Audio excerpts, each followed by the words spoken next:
There we go. Okay, we're on. Hi, and welcome to Psychic Witch Talk. I am Diana Rachel, and this is Christine Rossi. Yes. And we are both psychic readers in the San Francisco Bay Area. I run Tarot Real Psychic Life Coaching out of San Francisco. So if you check the end of our videos and please subscribe, then you can find the information for calling either one of us. And then Christine. Sorry. No worries. So, and Christine reads out of the Mystic Dream. Oh, do you want me to talk? I wasn't sure if that was like my. Yeah, sorry. I'm trying to be subtle. I suck at this. I should not bother. Go on. I'm Christine Rossi. I do my readings out of the Mystic Dream on Mondays and Wednesdays, and that's in Walnut Creek, California. Okay, and today we are talking about stones and herbs. Christine is the stones person. I'm the herbs person. It just kind of falls out that way. So we're going to go ahead and start. And Christine, are you ready? Otherwise, I can start my spiel about sage. Start your spiel about sage, and I'm just going to be like quietly over here lining these things up while you do. Okay, well, it's easy to get distracted by all the shiny. One of the reasons I don't have the herbs laid out here is my herb cabinet always is in a state of explosion. So the most common herb people will walk into any occult shop and ask for is sage. And the reason for this is because it does have a reputation as a really good clearing herb, and it does that fantastically. A lot of its use in North America comes from what tribes in the Midwest and further out towards the Southwest use. But there probably are some concerns about cultural appropriation, and using it as smudge is definitely a discussion that needs to be had, although it's not quite as bad as using a dream catcher as a hood ornament. That said, sage is also something that grows naturally on several continents. So in Europe, it gets used as a medicine and has been for generations. Now, one of the reasons that I like sage, and I also feel that sage is a little misunderstood because we just go, ooh, we'll smudge and it'll fix everything. Smudging is just one step, especially depending on what you smudge with. And sage clears, and that's pretty much where it stops. So if you're clearing things out, that's great, but it's not going to do all the work for you. Now, on a medicinal level, sage is interesting because it really helps you get rid of a fever by raising your body temperature. It's a little odd that way.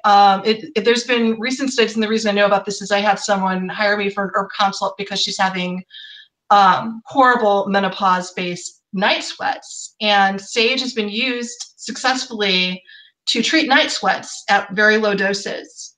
It can be used when you're sick if you have a cough. It does clear you out. It clears up your mucous tissue really fast. And if you have a fever, it will break the fever, but that is because you will be sweating through your clothing at 20 below. It is not something to be used unless you've got a really good reason to use it. And I would strongly advise you, if you have a doctor that is informed about pharmaceuticals and herbs, it's rare, but they do happen, check first because it is fairly potent stuff. Now, at much lower doses, like a teaspoon or so, it's great for chicken. It's a good substitute for rosemary. It's a popular choice in turkey stuffing. You might want to increase it in turkey stuffing just to fight off what the tryptophan in the turkey does to you. So, but as cool as sage is, there's also several different types of sage. So, for example, white sage is the most popular for cleansing. I don't know as much about red sage. I understand that it's got some, it may just be the name and Caucasian mythologization. It has something to do with war, but I genuinely need to do more research on that. Blue sage is also a different kind of cleansing that comes from a different kind of region. So look for the sage colors. For instance, I'm deliberately propagating rainbow sage just because I want to see what it does. So that's sage. And, you know, in the cuts later, I'll try to stick some pictures in case you don't already know what it looks like. Yeah, I was going to say, I have never heard of the rainbow before. Yeah, I have some. It's really pretty. It does have like different colored stripings. It's mostly purple, but there's like different gradations of color as you grow it out. That's really good. Yeah, I'm thinking it might be an artificial strange, but it's pretty and it smells nice. So, all right. Do you have your shiny lined up? I have a few of them. Yeah. I was going to try to line them up by chakra, and then I thought, you know what? I'm just going to go random. Some of it I'll equate with the chakras and stuff. One of my favorites is Lapis, and I wear it all the time. I find when I don't wear it that I feel like there's a part of me missing, if that makes any sense. So the Lapis, I don't see if I can do this and get a good. Yeah, there's a you nice one. Yeah, you got a good shot. Yeah. Yeah. It looks to me, it always reminds me like a star, the painting Starry Night. Yes. That's what it reminds me of. Or galaxies, or it's a dark night out, but you can see all the stars and stuff. It's fabulous for communication. That's why I start with something that we know. Absolutely has to do with this chakra, or your throat chakra, which also has to do with the lungs as well, and opens that up and clears that up. So if you have a problem with communications, or needing to feel like you're on top of your game, if you have like a public speaking thing or a speech that you have to give or something like that, this is an excellent item to have on you, or wear it as jewelry. I'm a great fan of, jewelry, because most people don't pay attention to the jewelry. When you start carrying around big, pieces like this in your pocket, you cover all your chakras, you end up being kind of lopsided, people are wondering, still gets a bit much. Yes. So the Lapis, I would definitely, highly recommend for communication, anything to do with communication. It also has to do with royalty. And I'm not quite sure, this is, something I have to look more into, but it has to do with the feeling of being like a royal person. So, the queen or the king or something along that line. So, I have read that it has associations with the Egyptian goddess Isis. yes. That was kind of her dedicated stone. Yeah. To me, I have I'm a Gemini, and Gemini is all about communication. And before I knew anything about anything, I was picking up Lapis and going, oh, I really like this. I need this. I don't know why I need this, but I want this and I need this. So for me, it's a very important stone. That being said, we were talking about just before we went on air about like the solar plexus and stuff. Yes. Although I don't have citrine in my hand, I do have honey calcite, which is like my next go-to. Citrine is one, citrine's good because everybody knows what citrine is. It ranges from that root beerish color to, soft, light yellow, almost translucent. But this one, let's see if I can get this. Yeah, hold it still. See that? Yeah, I can. There we go. I may ask you to take some still shots of these later too, if that's okay. Yeah, that's fine. I just have to make sure that I put them aside so I know which ones I did. Honey's calcite is, any of the calcites is a lot softer energy. It helps with your self-esteem, helps bolster your self-esteem, and your middle chakra, the one in the, your solar plexus right there. It increases energy there. So if you're feeling less than, or you need a little extra help standing up for yourself and that kind of thing, this is fabulous for that. And like I said, the calcites are softer energy than the actual citrine itself.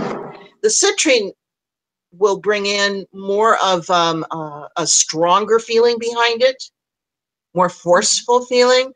It also helps clear energy with citrine. I wear it when I do readings. I wear it on a pendant that hangs down, close to where my solar plexus are. And as I'm working with people and I can feel the energy coming at me, I can also feel it breaking up. and dissipating more than anything else, so that it's not hitting me full force, which helps me out a lot. The calcite will do similar, but not as good as the citrine. So I'm going to let you go and then we'll come back. Yeah, well, I'm thinking about that because I recently got a piece of honey calcite and I wasn't quite sure what to do with it, so that's useful. Also, for locals, if you go for the love of Ganesha, those grab bags can be dangerous. Wonderful, but dangerous. Yes. Okay, so on to the next herb on the list is rosemary, which one of the reasons I like this one is it's never endangered. It's cultivated completely well. You never have to worry about environmental impact when you use it.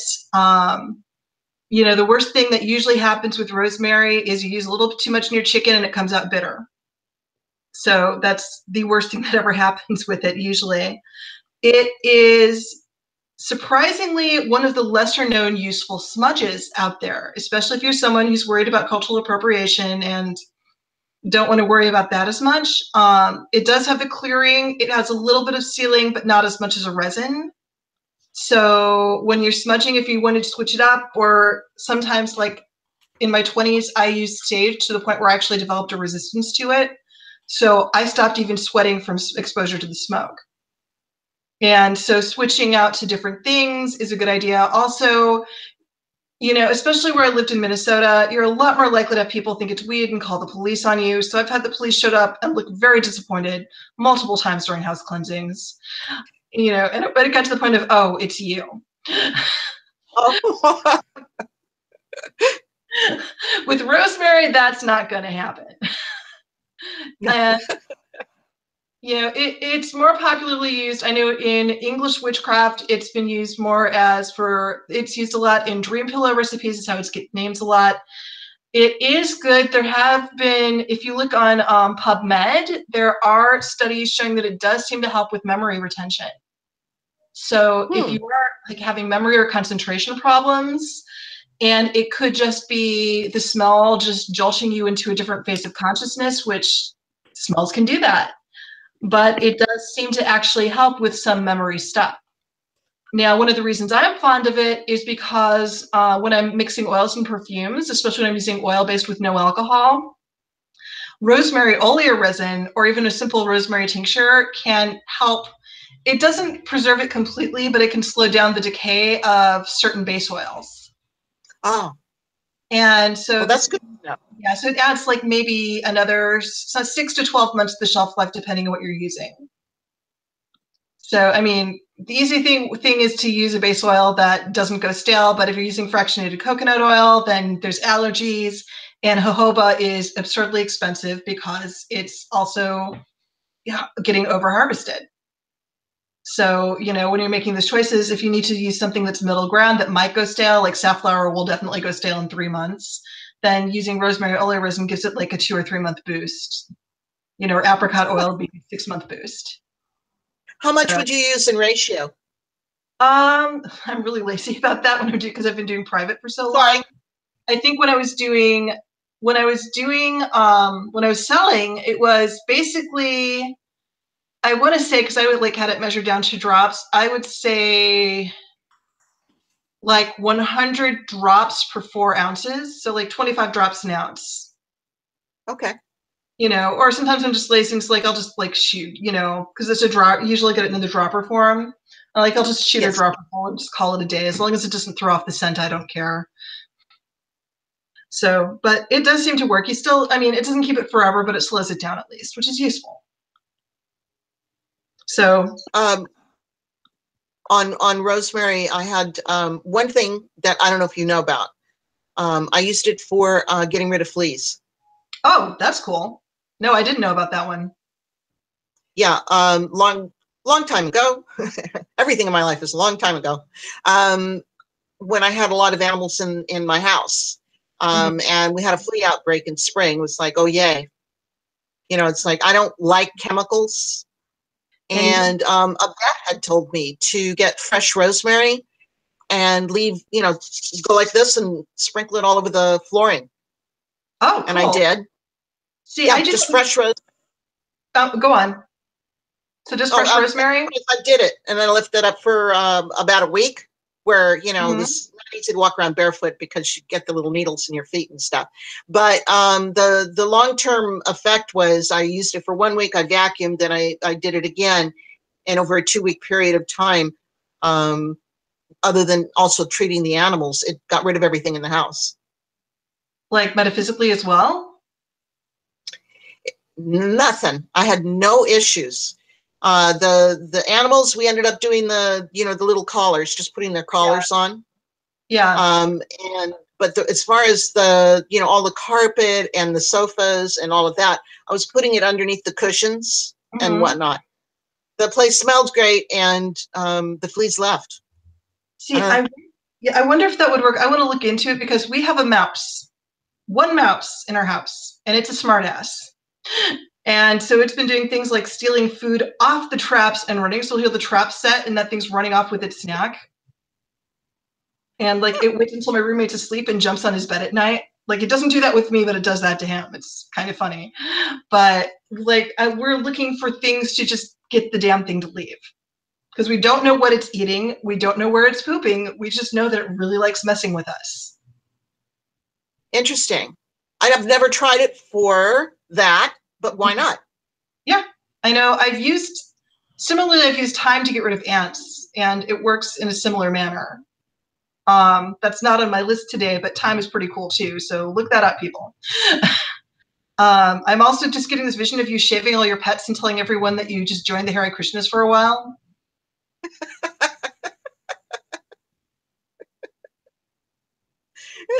Little prayer beads around the neck. Very confused shaved cat. I don't think I want to do that. My cat would look horrible shaved. And cats like revenge. Yes. Okay, so moving on. It's my turn, right? Or no, it's your turn. Yeah, I was just kibitzing. I was like tagging on to the end of you. Okay. Another one is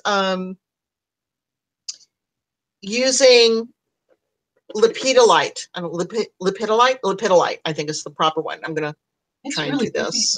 It's a really goofy sounding name. All right, so hold it up a minute because I know it's shifting. All right, so like wave it a little bit. I think it'll shift the camera to you. There we go. Damn it. All right, try again. Okay. There we go. All right, we're definitely going to need a photo of that one. All right. So it's purple. It's got a little speckles going in it. Very, very good for calming people down, people that have high anxiety. And there's a lot of that lately. It seems to be increasing. More people coming around and asking what they could use for that. You can get it in bracelets, pendants, etc. I've got a lot of loose stones as well as jewelry. But to show on the video and stuff, it's better to have the actual stone if I can. That's the main thing that I use it for, is for, a person calming down. So if I have my little stash with me and I'm doing a reading and the person is, shaking and they're talking, and I will hand them the lepidolite and say, here, hold on to that and see how you're feeling, and it tends to bring it down. Just tone them down a little bit. I'm not sure exactly how it works, but what I think it does is it brings them into the present moment. And anxiety is worried about the future, and they're worried about this, and they're worried about that kind of thing. And this brings you like front and center, here and now. And so that's very useful. Okay, and did you say what chakra that would align with? I would say, honestly, I go with the colors more than anything else when I go for chakras.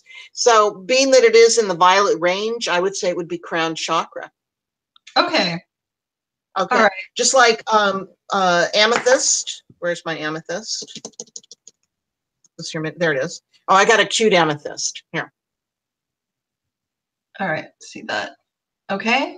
So wave it around the camera for a little, just wave it for like, give it a little shake.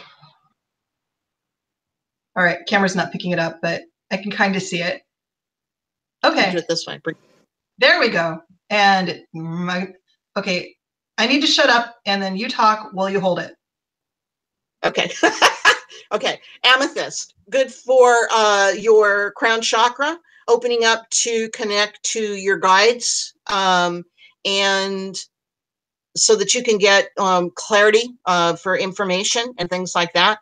Great for like if you're doing a meditation and you can like lay down or whatever, or even sit and stick it on literally on the top of your head. And while you are in meditation, you'll get like clearer, if that makes any sense. You'll get clearer visuals, clearer understanding, not such a fuzzy messages coming through. Almost like somebody like fine tuning on a radio, brings it in a lot clearer. Okay. So, Amethyst is also well known for addictions, people that have addictions, any kind, whether that be alcohol, sexual, drugs, whatever. It helps you overcome your addictions. I know that a lot of people that are in AA, they come in and they buy the amethyst to carry in their pocket to help them stay clean and sober. So I have a story about an amethyst from college. So back about the time I turned 21 and getting alcohol was still the thing, I was with my university pagan group, and of course a bunch of us had just started experimenting with stones and herbs and different magical things, and we decided to have a party where there was lots to drink. And one girl that came brought this gigantic amethyst. I'm not really sure what she's planning on doing with it, but just had it in her pocket. And she was drinking and drinking, and like I'm to this day, from then to now, I am a total lightweight. So like I had two and then had to go take a nap. And then I got called out because I guess what happened is that she handed the amethyst to someone, had another drink, and it all came right back up. And she's like, what the hell? I didn't even feel it until I put down the amethyst. okay. Yeah, I mean, I wasn't thrilled at the mess I had to clean up, but I'm pretty impressed with what amethyst can do. That's really fascinating. Okay, I've never heard of anything like that. So we can add that to the list of wow. Yeah, yeah, yeah. Also, baking soda is a godsend when you have guests that puke. Oh, I would imagine so. It's not an herb, it's more of a mineral, but it's magic. Okay, so your turn. So, okay, so the next herb on the list is clove. And clove is interesting. It's super cool medicinally and magically. It's one of those herbs that can be used for cursing or protection. And it's also, if you've ever gotten clove incense, and I don't think people make it very much anymore because of this, it will take over absolutely anything else near it, even when you stick it in a freezer.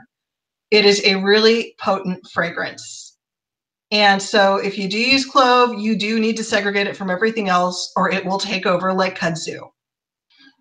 But I will say that as far, it is some of the most potent magical protection herbs I found. And again, it's easily cultivated. It is not something that is damaging to the environment. Mm-hmm. And so it is not on any kind of endangered plants list. So, and you can get it at the grocery store. So I prefer to go to Indian grocery stores to get it because it's used as a breath freshener as well. And so you'll get it in larger packs for a lot less than you get it from the McCormick's and Safeway or something. Medicinally, I use it in a lot of my cough tea recipes because it numbs the back of your throat. So you've got that hideous itch. So you keep coughing when you don't need to. If you use clove, it will stop that. There are times when if I know that I'm getting ill and I can feel it going for my lungs, I will just eat some cloves raw, which is pretty intense and you really have to brace yourself, but it works. It actually will work in place of a cough drop in some cases. Wow. So, and it's antiseptic, it clears everything out. It's one of the reasons that it's still popularly used for toothaches is because of its antiseptic properties. So in some ways it's like a more affordable version of myrrh, except that myrrh gets along with everything else in the fragrance family. Two things that do not get along will get along with myrrh. Clove will just say, F you all, I'm taking over. So it's sort of like the yin and yang of each other. But medicinally, they do things that are very similar, which is one of the reasons I bring that up. Also, myrrh is more expensive, and because it is a tree resin, it is possible to overharvest it, which you can't do with clove. So clove's like one of my favorite go-tos. Well, I definitely agree with you as far as the potency. I make my own blends of essential oils, and if I'm using any clove, which I do, it's like, okay, I might use 10 drops of this and 5 drops or 15 of this, and then it's clove, 1 drop. Yes, only. There's only one time I've had a clove work out well at more than 1 drop, and it was an oil that I was making in honor of the goddess Breed. I'm not sure why. It just worked out especially well. There's no other formula I've come up with where I could get away with that, because I think everything comes out smelling like medicine otherwise. Wow.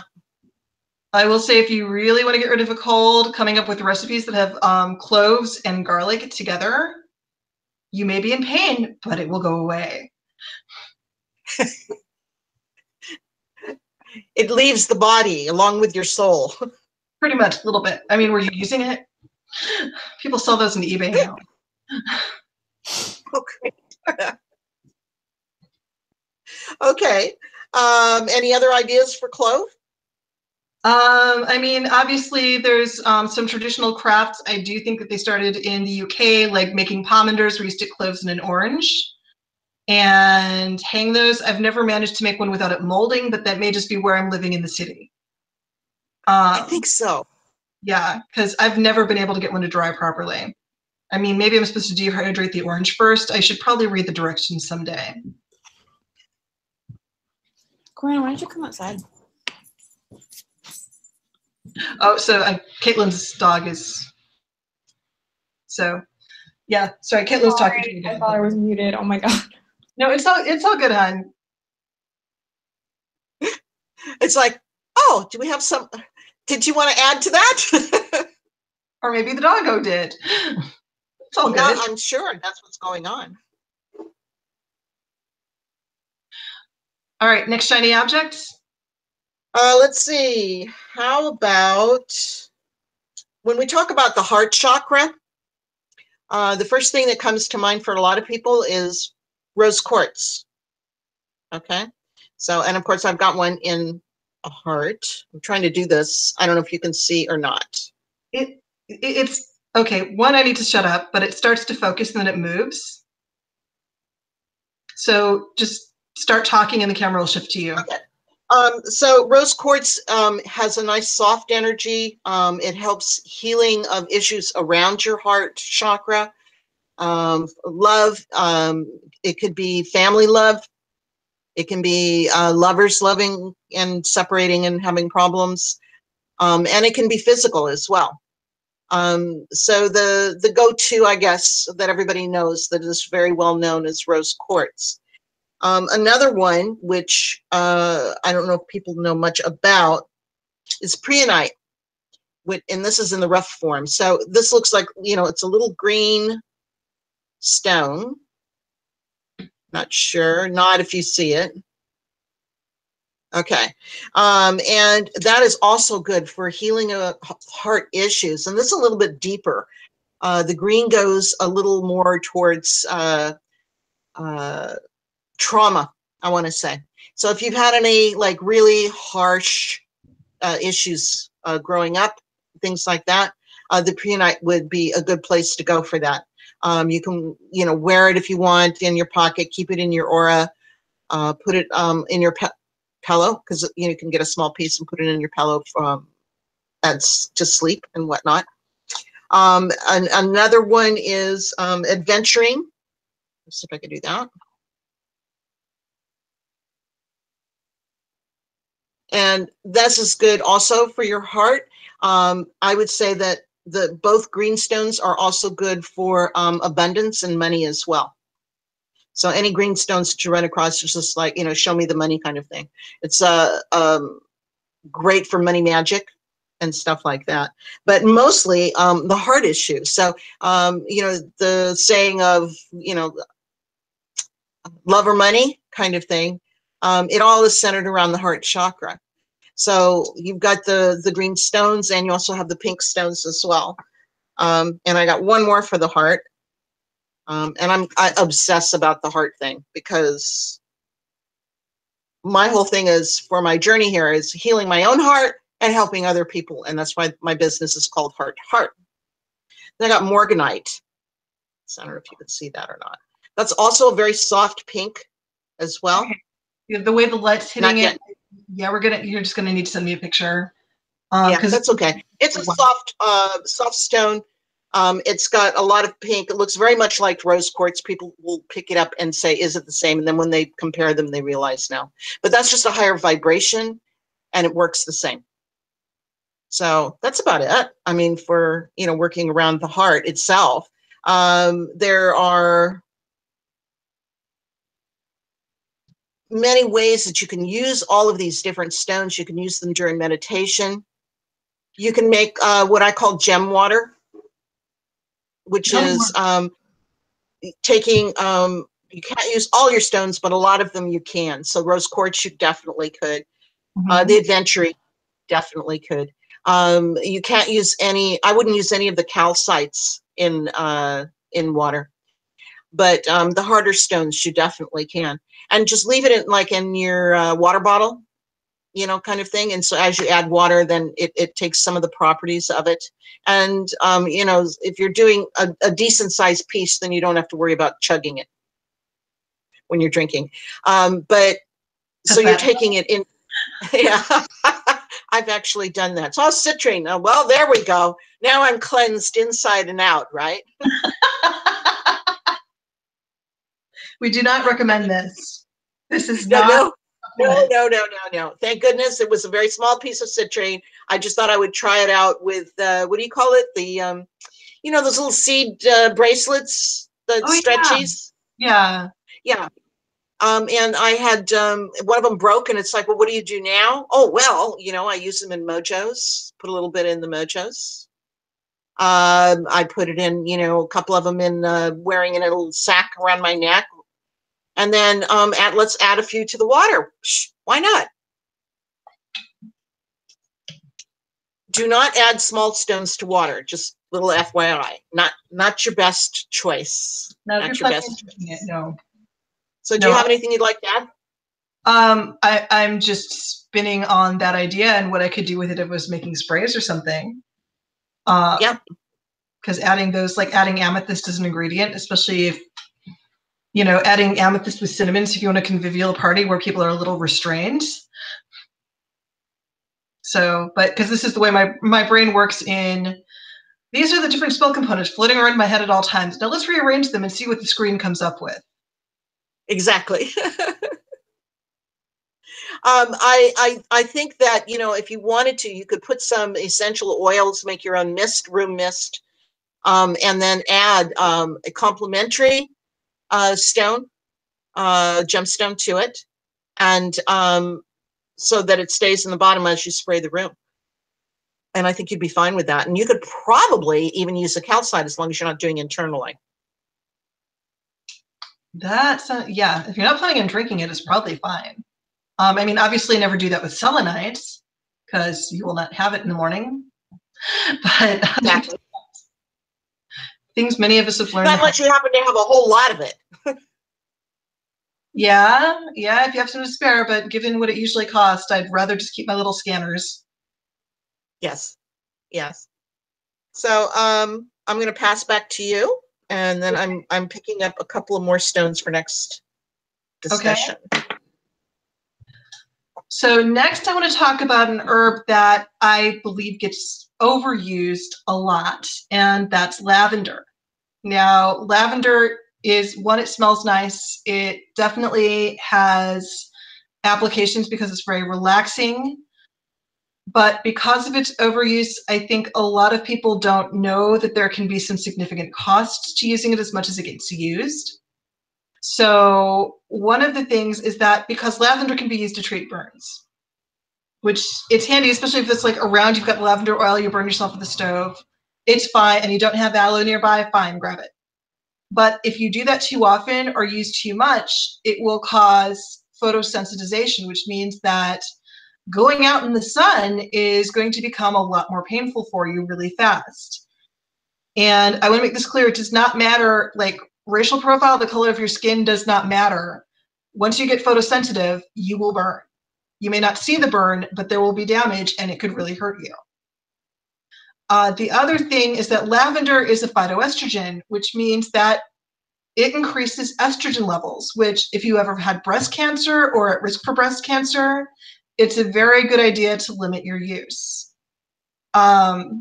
Now, it is one of those, environmentally, it is safer to use. There's different kinds. There's Bulgarian lavender, French lavender, and they do have different phytoestrogen levels. Also, it's cultivated, so in that respect, it's safe to use, but I would suggest, especially if you're using essential oils, which is its most popular use, I would strongly suggest swapping it out, especially if you're doing it for magical reasons, with celery.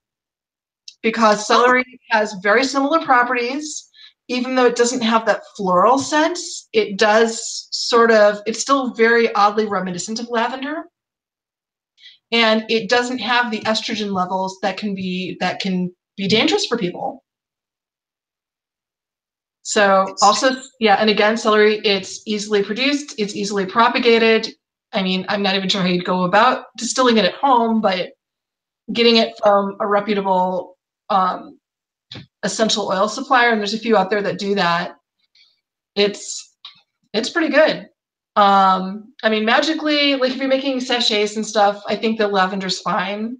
In its dried form, it doesn't really have the risks as it does in the oil form, but I feel like the oil form gets used a lot more, which is why I'm talking about it that way.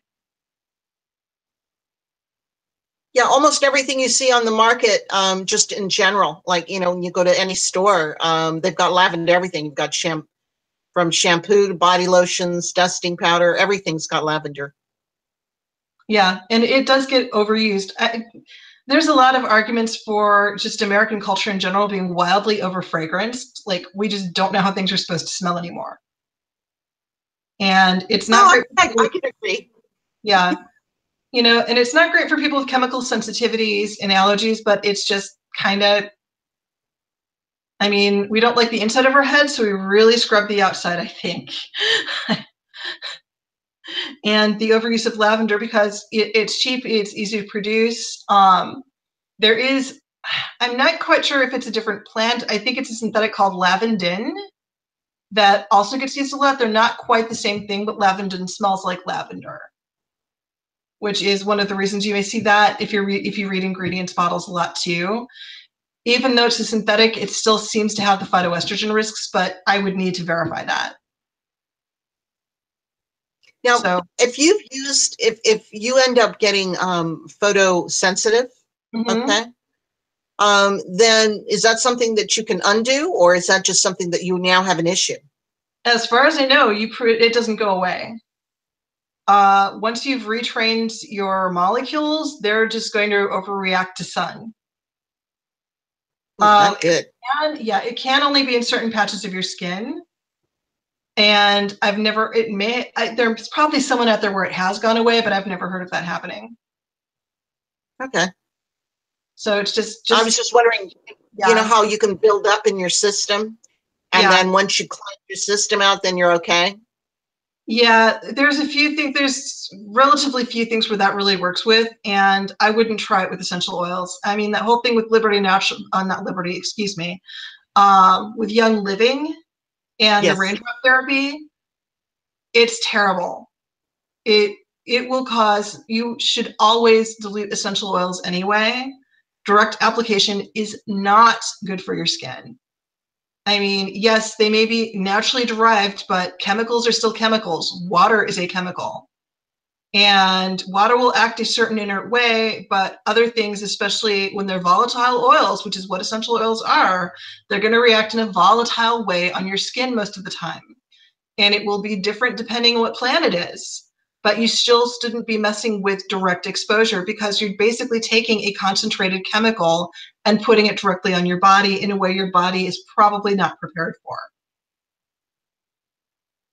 I have very strong feelings about this. I've been doing this for a while. Now, I know that years ago I had a friend who used to say if you took essential lavender oil, because I have a bad disc, and she said, and you rub it on that area, just the straight oil, the lavender, that it will dissipate the pain and all of that. Did it work? It did, but it wasn't something that I did regularly. Okay. I would say that as long as you're not doing it every single day or multiple times a day, you're probably okay. So a lot of the stuff happens from overexposure.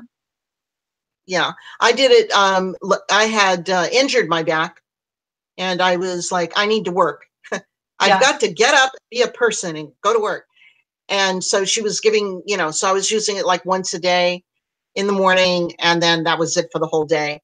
And I did that probably for a week, and then I stopped. So it took the sting out, if that makes any sense. That does make sense. I mean, I'm glad it worked for you, and I don't see you as a regular sunbather, so I don't see it becoming a routine problem. I mean, no, those days are kind of behind me.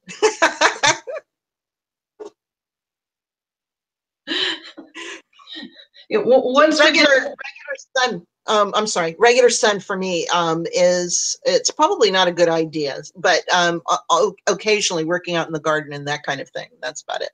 I mean, my wife still comes out and shrieks at the day star, so I mean, this is about where we're at in this house.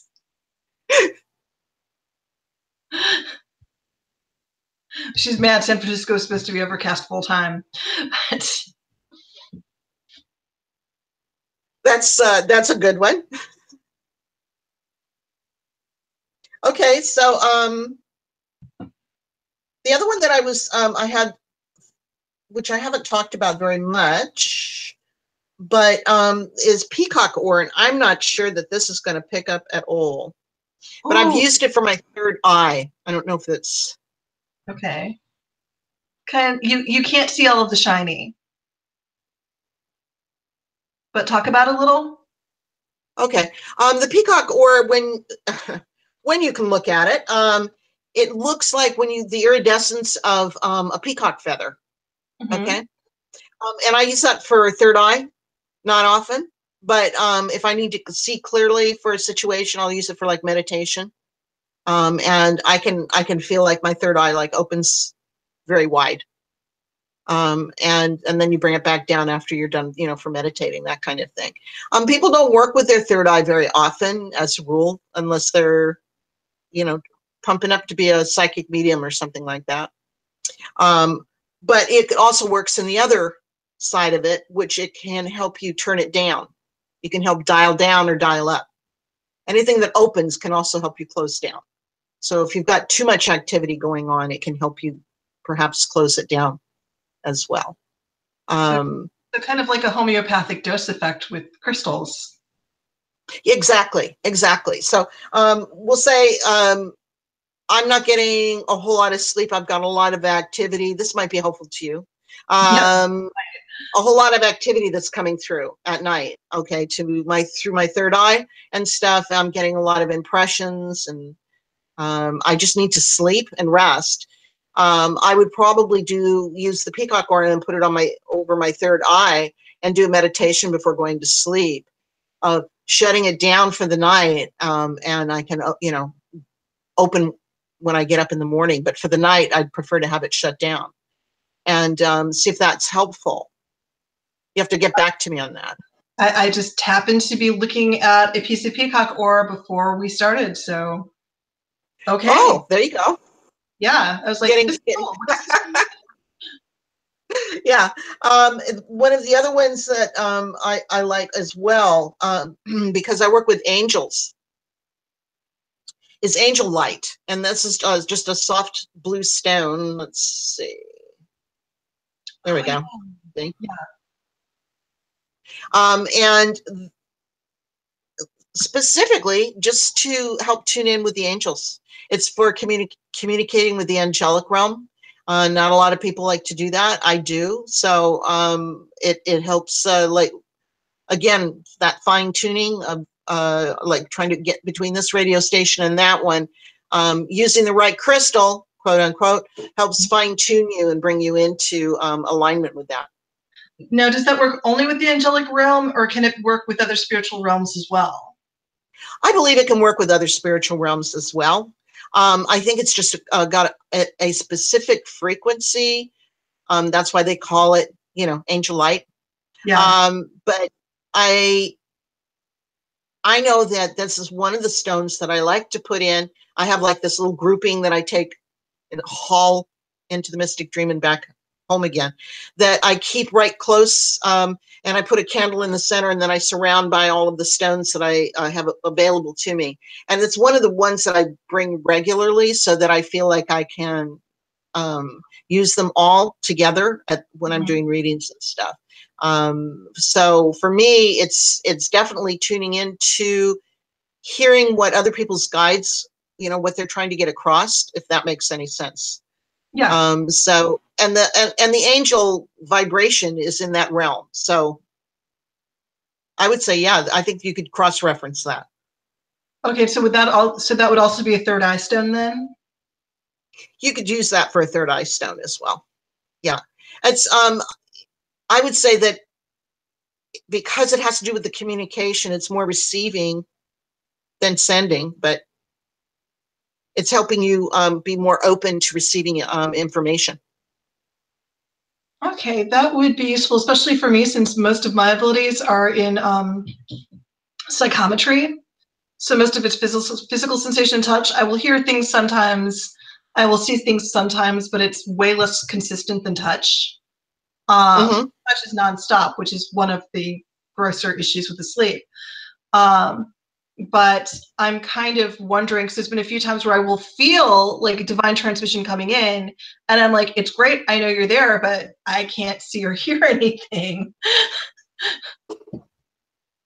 I would most definitely, in that situation, I would probably, you know, pick out like 2 or 3 crystals and put them in your hands and have you close your eyes and say, you know, come at me again. And so what was it you were trying to say? And then I think you probably would get a clearer message coming through. I would also probably amp it up with, you know, using like the Herkimer diamonds. And they just look like clear quartz, but they're very good for that. So I usually use Herkimer diamonds for low-level spirit trapping. So you're trapping, and I'm reaching out.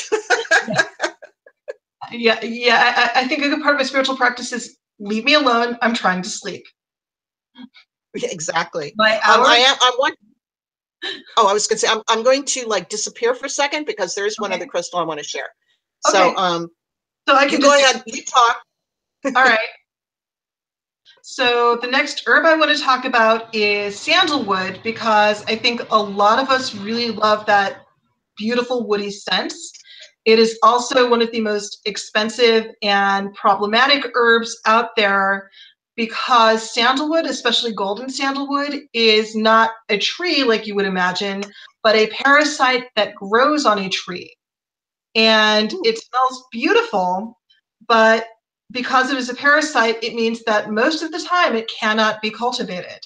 Now, red sandalwood can be, but its spiritual applications and its smell are actually almost completely different.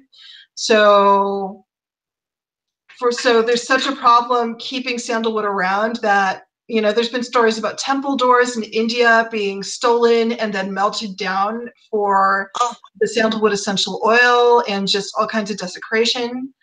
Now, there are some moves in Australia to produce a golden sandalwood that is actually harvestable. It's not the same plant, but it's the same odor, and it does seem to have the same magical properties. So I would encourage you, especially since, I mean, sandalwood is a popular synthetic scent, and some places get it right and some places don't, and you never know what you're going to get till you open the bottle. If you absolutely want to make sure you're getting sandalwood, I strongly encourage you to make sure your supplier, especially if you're getting the oil, is in Australia, because anything from India or South Asia is probably going to be from a very suspect source. So, or it will be, if you know it's from a good source, it will cost you through the nose. Yeah. it's expensive. Yeah. I once found a shop in San Francisco that I don't even know how old it was. I mean, I ended up paying $30 for a 2-ounce jar of just the sandalwood powder. And I use that very sparingly. Like, it's just a dusting in other formulas. So there isn't really a good substitute for it because all of the other rare woods they're rare woods. Sometimes amber blends, but most amber blends use hoe wood or ouds or other things that are expensive and rare. So it's one of those where if you want it and you come across it and you can live with yourself and where it came from, it's great to get, but it's one of those where you use it very sparingly, and dilution is your friend just because of the expense there. Mm.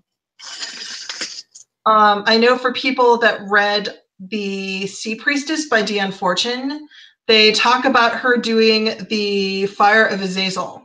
I think that was what it was called. I need to look it up. But it's either the Fire of Azazel or the Fire of Azrael. But in that, it involved burning some sandalwood on the beach. Now, where they got sandalwood in the United Kingdom, I'm not going to ask. Especially since I think the book was set during World War II, and I thought everything was rationed. But it was, it's this very specific mix of woods that's used to produce visions. And it's really potent psychic visions. And it would be really cool to do that, but if you're going to do that in North America or the UK, look for other plants. Look for plants that are more common. I would need to spend some time researching it. I know one of the common go-tos for that might be lavender, just because it gets you in a more relaxed state. And I know some people might want to go with psychedelics, which I do use them sometimes, but it really needs to be with the right attitude under controlled circumstances, or that plant will mess with you and you will deserve it. But, it's better just to go without the rare and likely about to be extinct plants and just do it the hard way than it is to try to hunt that stuff up. It's not even karma, it's just a matter of balance. So, yeah, I have really strong feelings about sandalwood. I have some, but it's in diluted form. So of the essential oil. So it is, I don't know what the dilution rate is, but using it by itself, just out of the bottle, it's nice. You can smell it and whatever. But if I use it in a blend, I have to use like 4 times the amount so that I can actually get the scent. Yeah, and the dilutions are getting weaker and weaker because it's getting rarer and rarer. Exactly. Typical dilution is 10 or 20%. I'm thinking in sandalwood, because it's so rare, to even make it saleable, they're going as low as 2%. So yeah, like it's one of those where if you put it in, you put it in for the properties, not for the fragrance. Yeah, but I like the fragrance. Yeah, it's so I'm kind of messed. I will say, I think that rosewood is actually from actual rose bushes that become trees. I need to double check that. I don't think that one is as endangered, and you can get similar qualities. It still smells nice, it just doesn't smell the same. The other one, and this is another tree that grows in Haiti, it is not endangered at this point, but I would need to check, is amorous. It doesn't smell like sandalwood, but it has the same olfactory texture. It feels the same in your nose.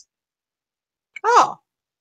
And so sometimes I'll use amorous. A lot of people don't know what it was. I remember when I was running my Etsy shop, there was someone who I think was trying to correct me, and then they didn't know what to say. Like, do you mean amaryllis? I'm like, no. It is called amorous, and it has sometimes been mislabeled as sandalwood because people, first of all, fragrance is one of those where human suggestibility is at its peak.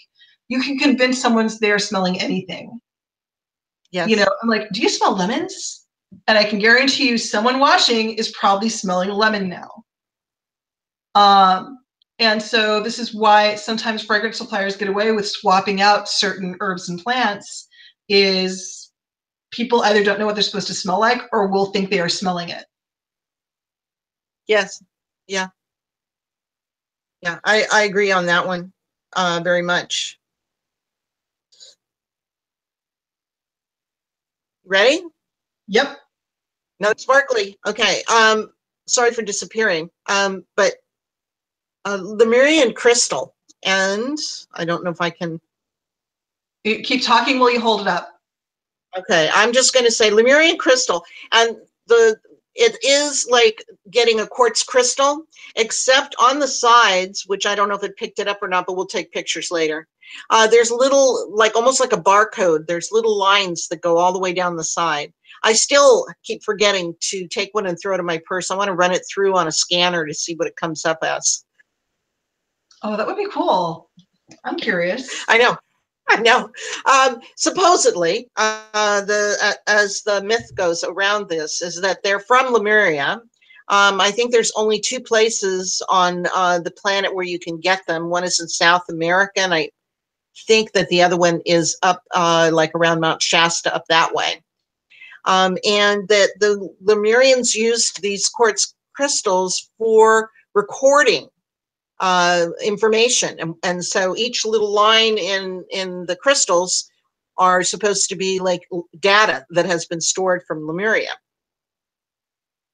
So I can totally see somehow figuring out what the data is, finding a really good story, and then having it stuck in a cliffhanger. As you're going through, and then what do you mean? And then where I have the wrong crystal. I didn't get the next one in line. But there's a lot of different Lemurian crystals that are out there. The ones that are the most popular are the ones that look like a regular quartz crystal. They're very clear as a rule, and then they have all of these little, you can actually feel it with your finger. It's little ridges all the way down on each side, and it's not like it's been cut. This is grown naturally like this, so it's really interesting. And I use this for communication again, doing when I have readings, and I set them on the actual table. I've got 2. I've got the handy dandy size, and then I have the large, bringing it in, bringing in the mothership kind of thing, so that I can still have room.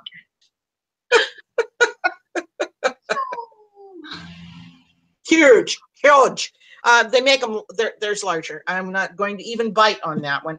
And it helps for bringing in information. There's a lot of times, like I'll hold this one and I just hold it in my hand when I'm reading the cards, and it helps bring in clarity, again, more clarity for me. So that's one. The other one is, I'm trying to remember the name of it. I want to say it's Celestine? Celestine?